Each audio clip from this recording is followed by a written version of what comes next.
Do you have to read it? Ordinance number 2014-25, the city of Lake Worth, Florida, exempting the city of Lake Worth from the provisions of laws of Florida, chapter 83-498 by opting out of the provisions for uniform filing dates and ratifying the filing dates specified by the city charter, providing for severability clause, providing for applicable ordinance of repeal, providing for application, providing an effective date. Thank you. Motion, please. So moved. Second. All those in favor? Aye. Opposed?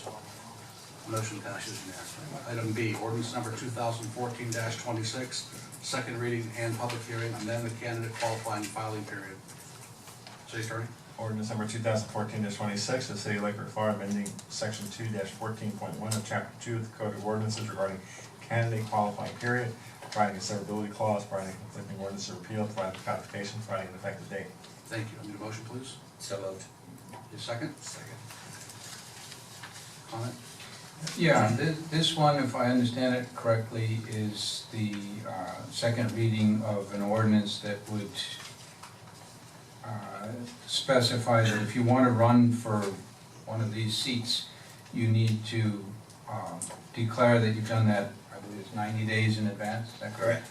And it currently is 30 days in advance.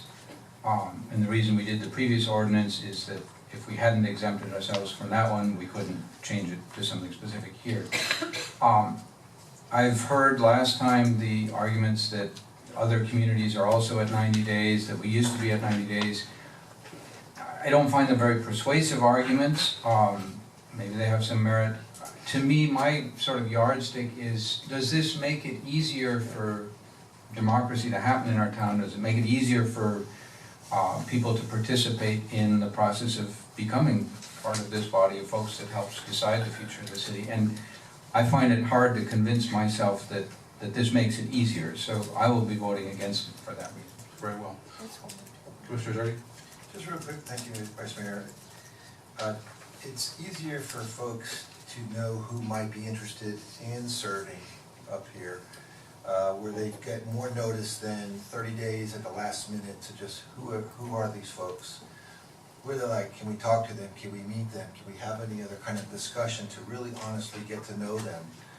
And to throw somebody into the mix at the last minute is a very challenging thing. It's easier for us in a democratic way to have the proper time to talk and get to know those people who are interested and deal with it in that regard. So I don't know if that might convince you at all, but overall, I think it's better for that in this regard. Why I think it's important for us to have this, which is something, the same thing that's been for the other election periods that we've had in August and November.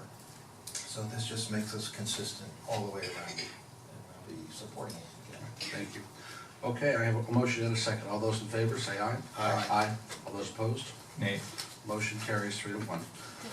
Item 10C, ordinance number 2014-27, second reading and public hearing to amend the oath of candidate form.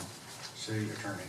Ordinance number 2014-27 of the city of Lake Worth, Florida, amending chapter 2, administration, article 2, elections, section 2-15 of the Code of Ordinances by amending the oath for candidates of public office required for candidates to any elective office of the city, providing for severability clause, providing the conflicting ordinance of repeal, providing for codification, providing an effective date. Thank you, sir. Any motion? So moved. Do I have a second? Second. All those in favor? Aye. Aye. Those opposed? Motion passes unanimously. Unfinished